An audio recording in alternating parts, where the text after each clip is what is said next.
refresh your window a few times. At the end of the session today, we'll have a little bit of Q&A, starting with frequently asked questions and questions that were submitted during the registration process. And then after we wrap up today, we will send you a link to the webinar recording, so you can feel free to share that with others within your organization. Also, today's session qualifies for continuing education credit through Earmark. So I'll explain how to claim your CE credit at the end of the presentation.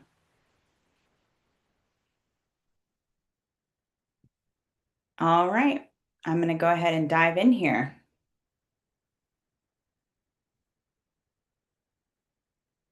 So my name is Taylor Gorel, and I am a manager of customer success. I work with nonprofits nationwide to keep them compliant with state charitable solicitation, registration, and reporting requirements. And I have worked for many years in the nonprofit sector.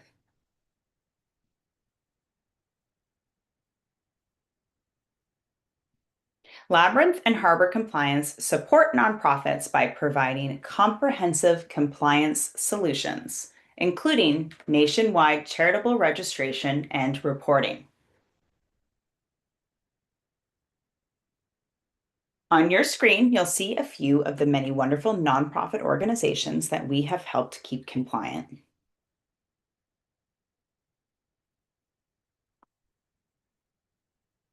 Let's begin by looking at the topics we will cover in today's webinar. Today, we'll discuss the following: state charitable registration requirements, online fundraising activities and how they trigger registration requirements, why fundraising compliance should be a priority, what it takes to register to fundraise and how much it costs, and how to manage state fundraising registrations and simplify the process. The presentation will be about 35 to 40 minutes, followed by a 5 to 10 minute question and answer period.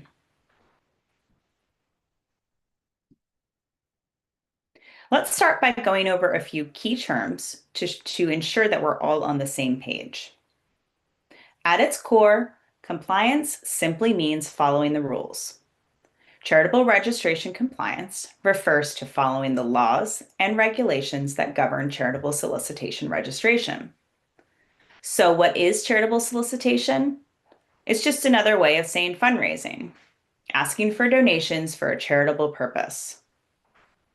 While the IRS oversees nonprofit status, fundraising is regulated at the state level. A total of 40 jurisdictions, including Washington, D.C., require charities to register before they can start soliciting donations within their borders. These rules exist to protect donors, safeguard legitimate charities, and maintain the nonprofit sector's reputation and special status. Charitable registration and reporting rules focus on the act of asking for donations, not receiving them. So this is very important. This means that soliciting donations is what triggers the requirement to register, not simply accepting funds. I'll dive deeper into this distinction in just a moment. This map highlights the states that require charitable registration. It's a useful resource, so you may want to bookmark it for quick reference. Here's how to read the map. The 40 navy blue and dark blue states require charities to register before soliciting donations. The difference is the dark blue states only require registration to solicit, while the navy blue states require both registration and the inclusion of charitable disclosure statements in fundraising materials and donor correspondence. The two light blue states don't require registration, but do require disclosure statements in solicitations. The states in gray do not require registration or disclosures. I'm going to go ahead and launch a quick poll just to get an idea of how many states our attendees organizations are registered in currently.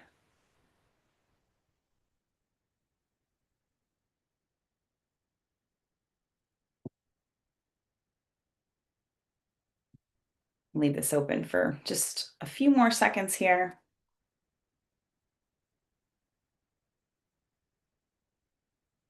Looks like most people believe that they're registered in 1 to 5 states. I'll end the poll and share the results here.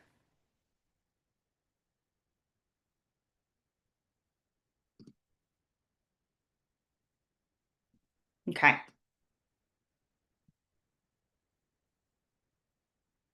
Many nonprofits wonder whether charitable registration and reporting requirements apply to them, and if so, in which states? The short answer: if a charity is fundraising, it likely needs to register and report in at least a few states. Why? Because as we just covered, registration is triggered by the act of soliciting donations, not whether donations are actually received. Now let's take a closer look at regulated solicitation. Simply put, solicitation means fundraising or asking for donations. And this can happen in many ways. But some of the most common traditional methods include mailing letters to potential donors, making fundraising phone calls, hosting fundraising events. We'll explore these and other forms of solicitation in more detail next. States regulate many types of fundraising activities, not just traditional methods like mailings and phone calls. Other solicitation methods that may require registration include applying for grants, collecting membership dues, or accepting donations through a charity's website. Other activities that often require fundraising registration and reporting include hiring fundraising counsel or professional fundraisers, engaging in cause marketing campaigns, also known as commercial co-ventures or CCVs, for-profit companies and professionals that assist charities with fundraising may also need to register and submit reports in certain states. Since most nonprofits use multiple fundraising methods and often solicit in more than one state, it's important to carefully review your organization's activities. If you're soliciting donations in any of the 40 states with registration requirements, your nonprofit may need to register in one or more of them. Now let's talk about another type of fundraising that often requires charitable registration: online fundraising. This is one of the most common topics we get questions about. Most charities fundraise online in some way. For example, many nonprofits accept donations on their websites through a Donate Now button. Organizations might send fundraising emails or include donation requests in email newsletters, or use social media to ask for donations, or offer a text to donate or text to give option.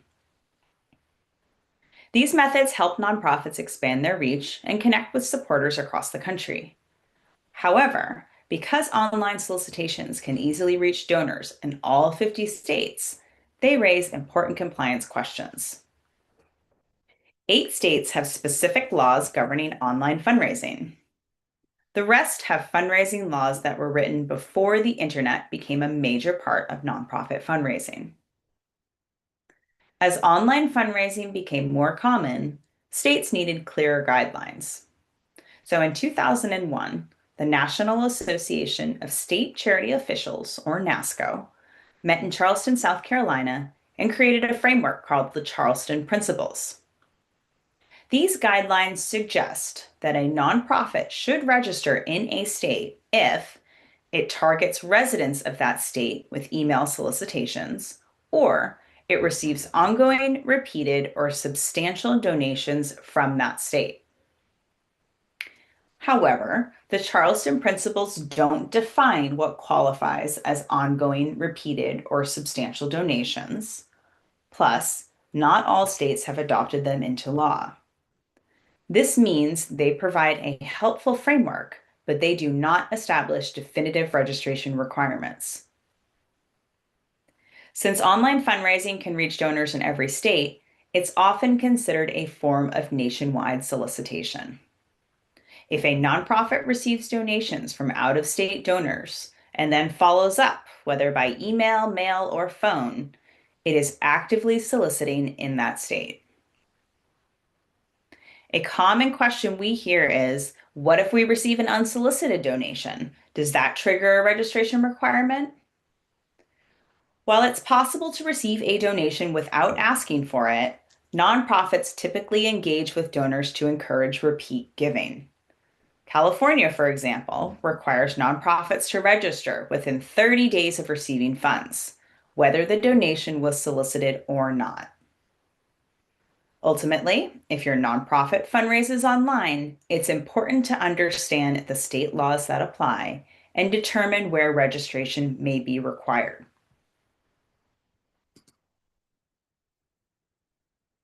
Nonprofits have two main approaches to ensuring compliance when fundraising online.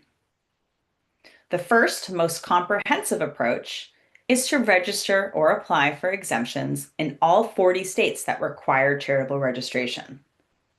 For many organizations, this is the best option because it allows them to fundraise nationwide using any method, including online. It avoids penalties, fines, or other risks associated with unregistered fundraising. And it allows a nonprofit to invest in long-term compliance as part of their capacity building efforts. This approach provides maximum flexibility for fundraising while ensuring the organization is meeting all state requirements. The second, more selective approach is to register only where necessary. Not every nonprofit has the budget or resources to register in all 40 states. This is especially true for small or newly formed organizations. In this case, a nonprofit can instead register only in the states where it regularly fundraises. The nonprofit must then avoid solicitation activities in states where registration would be required. The nonprofit should also consider using specific language on its website and fundraising materials to exclude certain states from donation eligibility. This approach requires careful monitoring of fundraising activities to ensure the nonprofit does not unintentionally trigger registration requirements in additional states. Ultimately, each organization must weigh the cost of registering in a state against the opportunity cost of not accepting donations there. Nonprofits should aim to register where required rather than risk noncompliance, as state charity regulators actively enforce fundraising laws.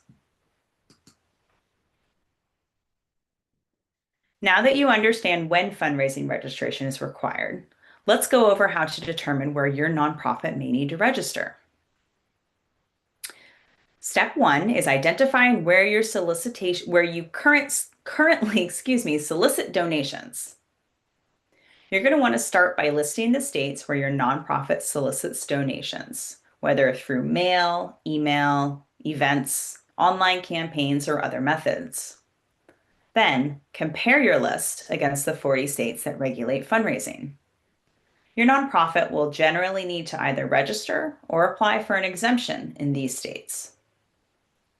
Since fundraising activities and state requirements can change over time, it's important to review this annually or semi-annually, especially before launching a major campaign, event, or fundraising initiative. Step two is to check for possible exemptions. Some nonprofits may qualify for state fundraising registration exemptions based on the type of organization, for example, certain schools, hospitals, or houses of worship, their solicitation methods or their total annual revenue. Example there is some states exempt small nonprofits earning under $10,000 or $15,000, depending on the state. However, not every state offers the same exemptions, so it's important to check each state's laws carefully to see if your nonprofit qualifies. Step three is to understand that exemptions may need to be applied for and sometimes renewed. Most exemptions are not automatic. Your nonprofit must apply for them and, in many cases, renew them periodically.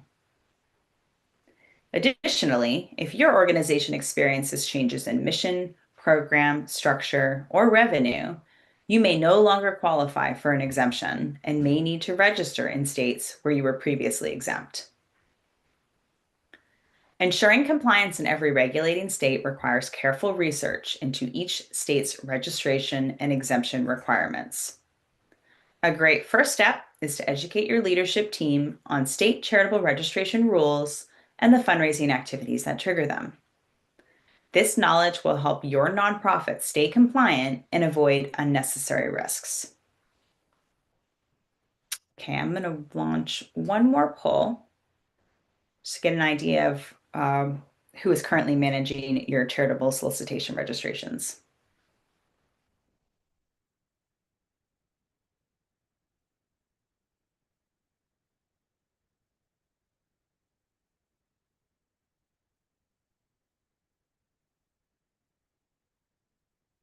Leave it open for just a few more seconds.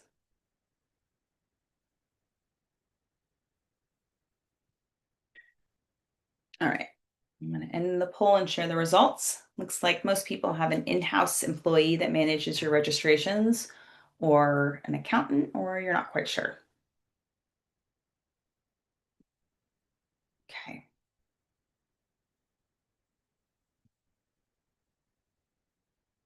Ensuring fundraising compliance is essential for any nonprofit. Your organization will likely need to register in at least a few states, and possibly in all 40 states that regulate charitable solicitation. This can be a significant process, but it's a necessary step to stay compliant. Charitable registration laws have been in place for many years, but states are now enforcing them more strictly. The reason? To protect donors and ensure their contributions go to legitimate causes, to safeguard the reputation of compliant nonprofits, and to uphold trust in the nonprofit sector as a whole.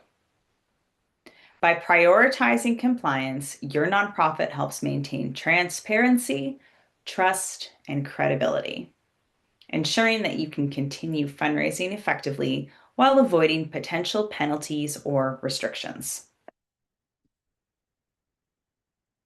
If your nonprofit has been out of compliance in a state for some time, it's not too late to fix it.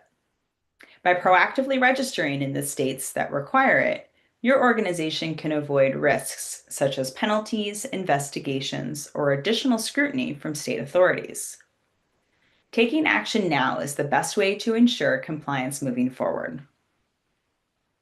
A former Pennsylvania director of the Bureau of Charitable Registrations once shared this advice with nonprofits. Quote, "If you were coming in voluntarily, even if you had been violating the law for 10 or 15 years, you always got a pass. The bottom line is you want to try to register voluntarily." End quote. Regulators encourage legitimate nonprofits to follow the rules and maintain proper fundraising compliance. Their goal is not to punish organizations that are making an effort to do the right thing, even if they're a bit late in registering. In our experience, states typically resolve missed registrations through informal resolutions or settlements, rather than issuing fines, penalties, or legal action. By voluntarily registering, your nonprofit can demonstrate good faith and avoid unnecessary complications down the road. Nonprofits must be compliant in every state where they fundraise.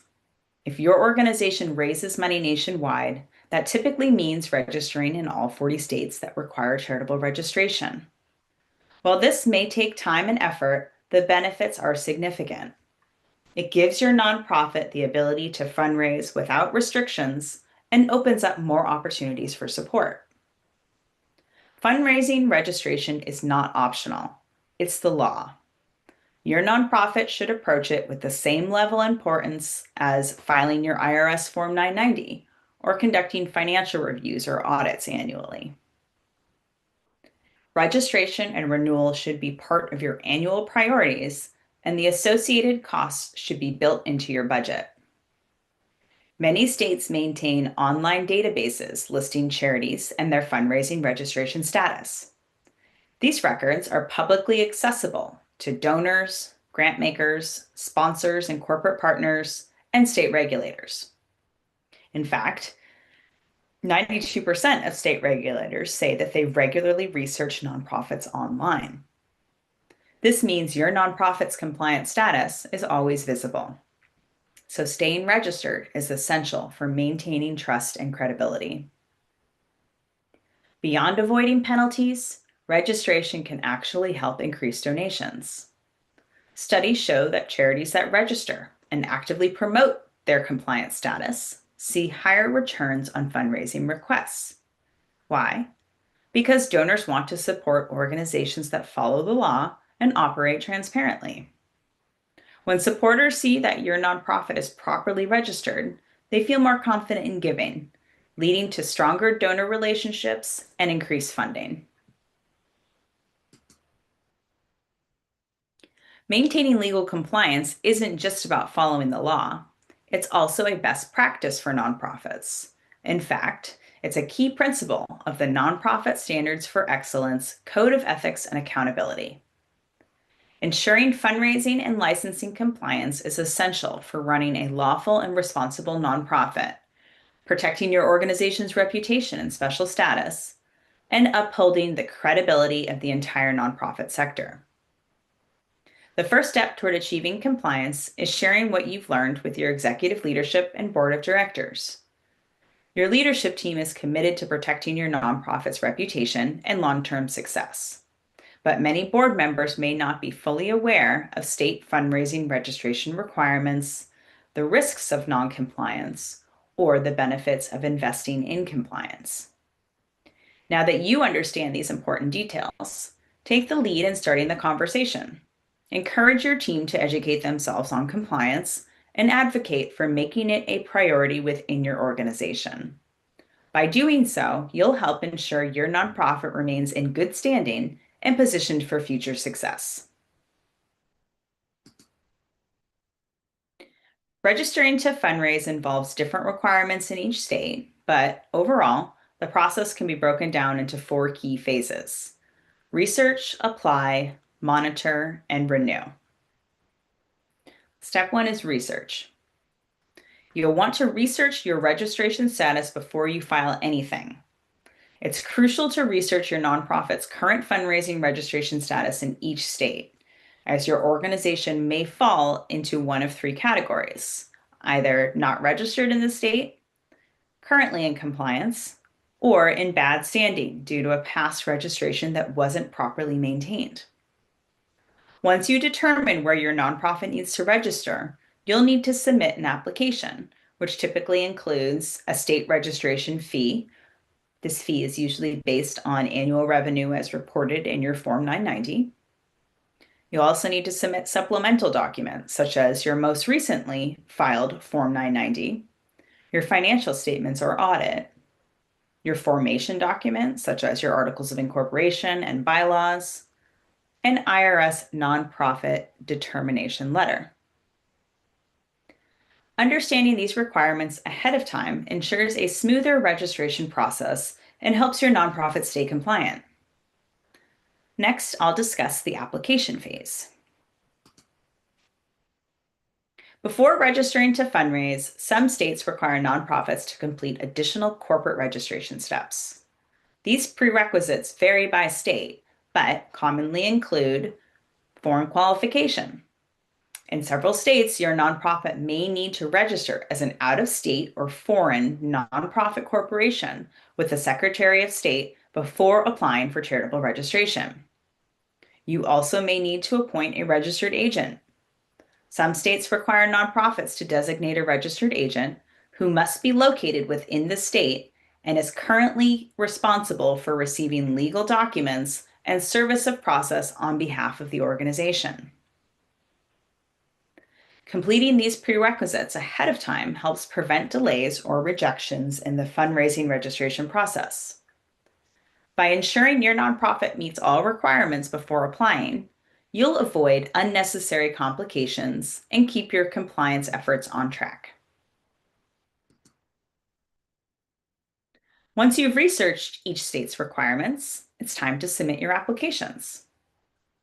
For each state where your nonprofit needs to register, you must accurately complete an individual application, compile the required documents that must go along with that application, submit the application through an online portal or by email or on paper, depending on the state's requirements.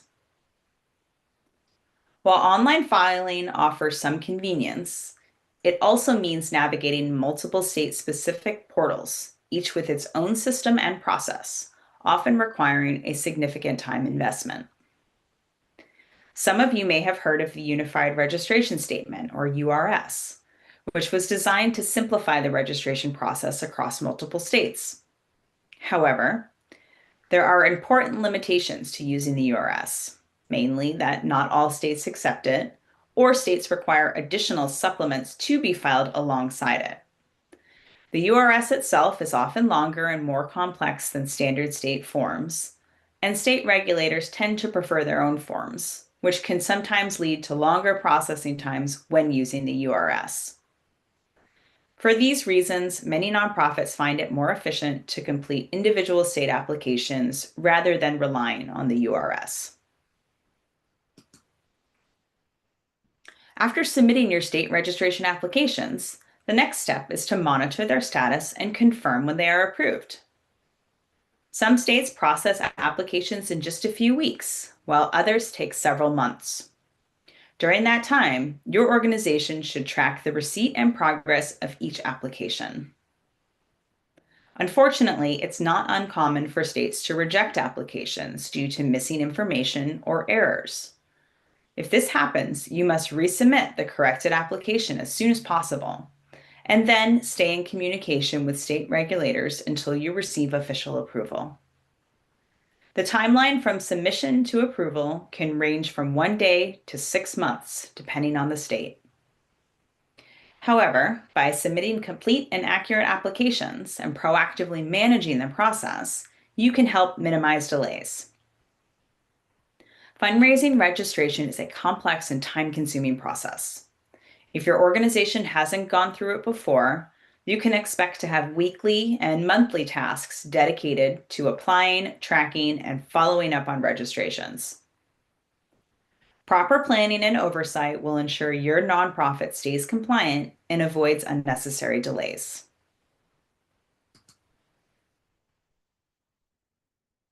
One of the biggest questions nonprofits typically have is, how much does it cost to register? The answer depends on several factors, including your organization's annual revenue and the number of states in which you need to register.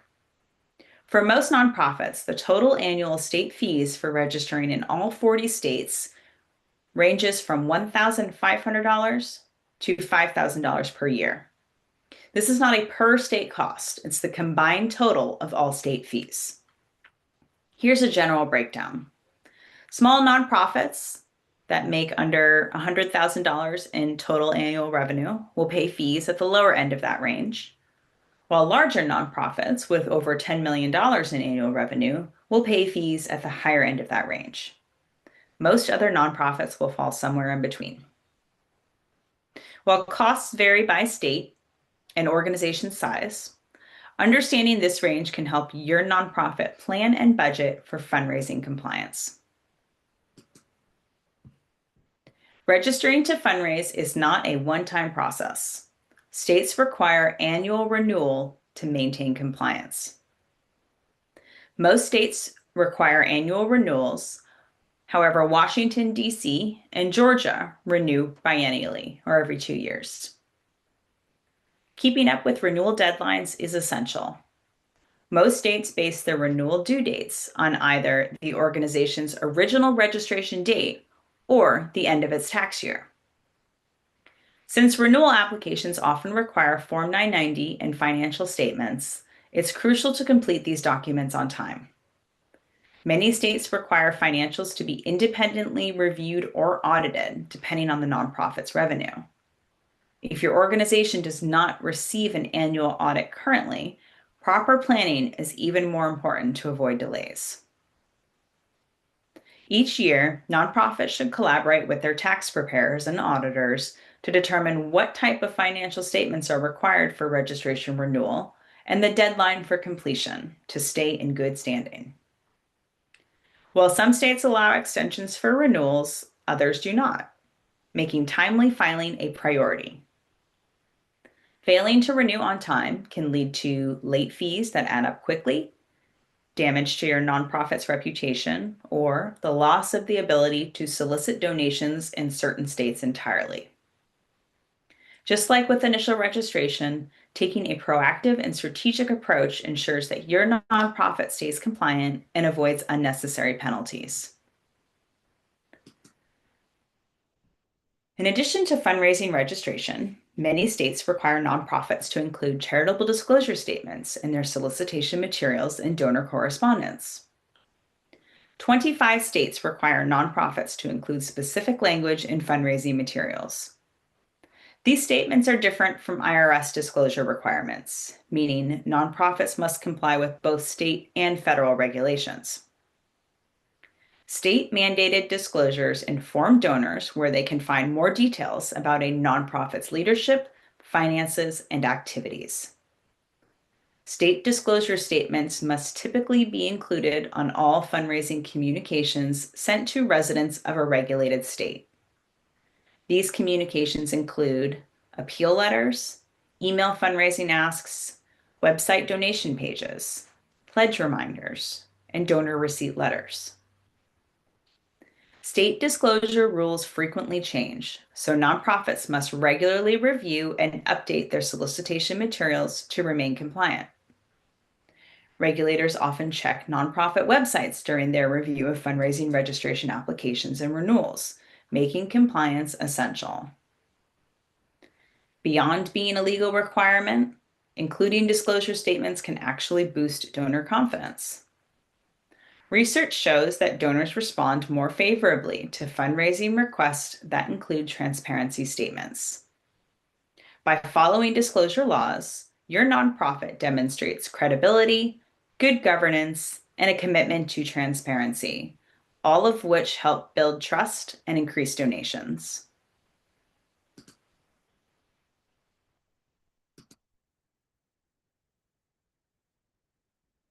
To wrap up, let's talk about how your nonprofit can streamline and manage the fundraising registration and renewal process effectively.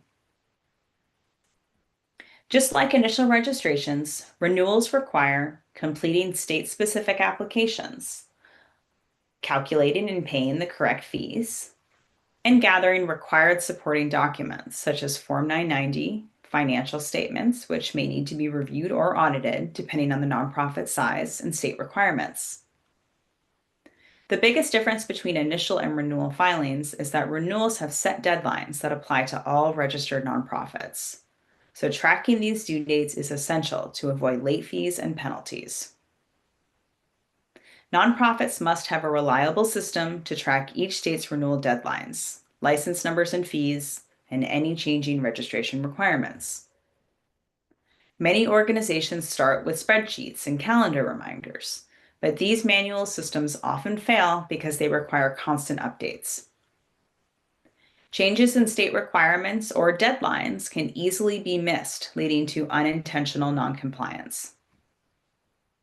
State laws and administrative procedures also frequently change, affecting reporting requirements, disclosure statement language, renewal due dates and fees, registration forms and online filing portals, and even acceptable signature formats. Leadership changes at state registration offices can also bring unexpected updates to the process, making ongoing monitoring essential for staying compliant. By using structured tracking systems and staying informed about state-level changes, your nonprofit can simplify the fundraising registration and renewal process, ensuring compliance and avoiding unnecessary risks. We've covered the complexities of state charitable registration and renewals, as well as why prioritizing fundraising compliance is essential for your nonprofit. If your nonprofit needs to register in multiple states, you might be feeling overwhelmed by the complexity of managing registrations and renewals. the ongoing time commitment required from staff, and the risks of missing deadlines or state requirements. That's where Labyrinth can help. We offer a fully managed compliance solution, handling every step of the process so your team can stay focused on your mission. Our services include researching state requirements and handling prerequisites, preparing applications and compiling all required documents, cutting checks for state fees and submitting registrations, following up with states to track approvals, and managing extensions and renewals to keep your nonprofit compliant. We take care of everything so you don't have to. Our compliance services are offered at a flat rate per state with annual billing, no hourly fees, no surprises. If you're interested in learning more, we'd love to help. Schedule a time to speak with us. There's no obligation, and we'll provide a customized plan for your organization's path to compliance. Small teams with big missions often lack the resources to tackle regulatory filings on their own. That's where we come in. Our local nonprofit essentials is a complete package that includes everything you need. Created especially for nonprofits operating in 1 to 5 states, Local Essentials is an affordable solution designed to be your compliance easy button. It has everything you need to put your government filings on autopilot, including charitable registration filing preparation, submission, and tracking, registered agent services to ensure you reliably receive legal documents and government notices, annual report filings to keep your nonprofit's corporate registration in good standing, foreign qualification to create new corporate registrations in states where it's a prerequisite for charitable registration, our dynamic disclosure software that automatically displays the correct disclosure language next to your online solicitations, and access to $9.90 tax prep service at a reduced rate provided by TaxFile. And for organizations operating in 6+ states, Compliance Pro is the simplest way to achieve compliance nationwide. Just like Local Essentials, Compliance Pro delivers all the core services you need, plus personalized onboarding and priority support delivered by our experts. In addition to our managed compliance services, we offer software to help track your state-by-state compliance details. It keeps you informed about the status of your registrations in each state, state fees to assist with budgeting, and renewal deadlines to help you stay on schedule. The software allows for multiple users with different permission levels, so key stakeholders such as leadership, board members, accountants, attorneys, and consultants can all have real-time visibility into your compliance status. By using our software alongside our full-service compliance management, your organization gains a clear, organized system to track registrations and plan ahead with confidence. Keeping up with charitable disclosure requirements can be challenging, but our disclosure tool makes it easy to stay compliant. Our disclosure tool generates accurate disclosure statements for your website and printed solicitations, updates dynamically in real time whenever state requirements or your registration data changes, and creates alerts for any registration issues that may impact your disclosures. With this tool, your organization can ensure compliance effortlessly while keeping your fundraising materials up to date without the hassle of manually tracking disclosure changes.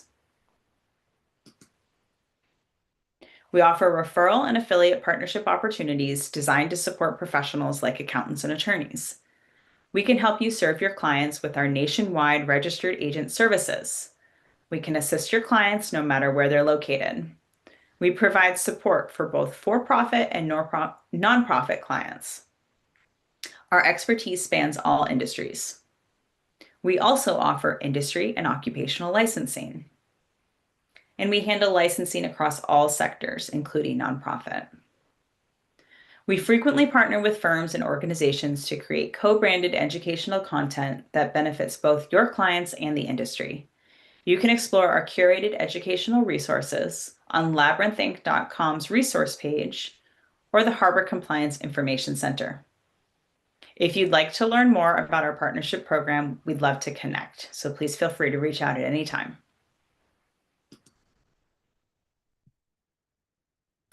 If you have compliance questions or would like to explore your nonprofit's path to compliance, feel free to contact us or schedule a pathway call. And as mentioned at the start of this session, today's webinar is eligible for continuing education credit through Earmark. Scan the QR code on your screen to download the Earmark app. After the session, we'll email you a 5-question quiz. Once completed, you'll receive your CPE certificate. All right, let's move on to some frequently asked questions and questions that were submitted during the registration process. They're likely to apply to many nonprofits. The first question is, do organizations need corporate registration before fundraising in a state? And the answer to that is yes. Charitable registration and corporate registration or foreign qualification are two separate requirements. So charitable registration allows a nonprofit to legally solicit donations in a state, while corporate registration, such as filings that are completed with Secretary of State, is required for doing business. So it's required if a nonprofit hires employees, leases property, or offers services in a state. Second question, have nonprofits been prosecuted for failing to register for charitable solicitation? Yes, but enforcement typically starts with a warning. So regulators will usually first send out a cease and desist letter to an unregistered nonprofit. If the nonprofit continues fundraising without registering, it then may face fines, legal action, or loss of fundraising rights in a particular state altogether. Third question, can nonprofits claim ignorance of state fundraising laws to avoid penalties? No, unfortunately not. However, states are usually lenient with a nonprofit that voluntarily comes forward to correct any non-compliance issues. So again, organizations that proactively register are generally unlikely to face penalties. Next question, if we only fundraise online and through social media, do we need to register in every state?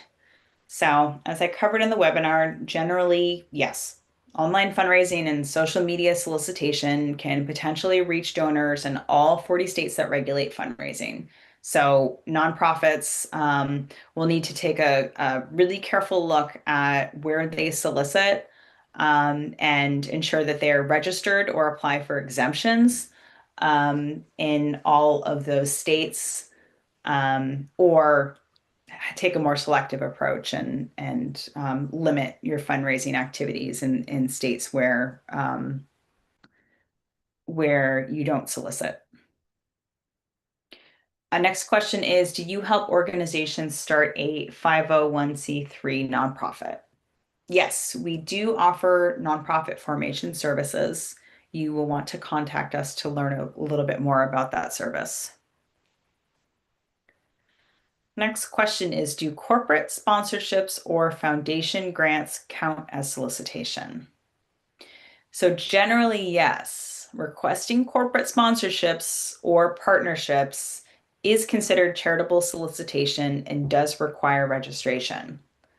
Applying for foundation grants is also generally considered regulated solicitation in most states. One note is that government grants are generally excluded from that registration requirement. Next question is, do nonprofits hosting virtual or hybrid fundraising events need to register? Answer is yes. Whether an event is in person, virtual, or hybrid, it is still considered charitable solicitation. So nonprofits must follow the same registration rules as with other forms of fundraising. So you'll definitely want to do your research in any state where you're holding an event to learn if you must be registered first, as it is considered actively soliciting. Next question, what are the compliance obligations for foreign nonprofits fundraising in the US? So a foreign nonprofit or a nonprofit that's overseas, international, cannot solicit in the US states directly. Generally, they must first partner with a US-based registered nonprofit to raise funds legally. So most foreign organizations will create a US-based Friends of nonprofit, which must incorporate in a state and seek their IRS determination, and then register in all the states where the solicitation activity will be taking place. Next question, we'll do one more. Can a US nonprofit legally fundraise in foreign countries? Yes, but compliance varies by country. So most countries, just like the US, have their own fundraising registration requirements. So similar to doing research before you engage in any fundraising activities in the States, you will want to research a international country's laws before fundraising internationally. So I apologize we couldn't get to more questions. I do appreciate you joining me today. If you do have additional questions or questions specific to your nonprofit, I definitely encourage you to reach out and speak to us at no obligation. We can help answer some of your questions and potentially plan a pathway call if you're interested in our services. I hope that this webinar has helped clarify your nonprofit's charitable registration obligations. And again, if you would like additional guidance, please feel free to reach out. Thank you so much for joining me.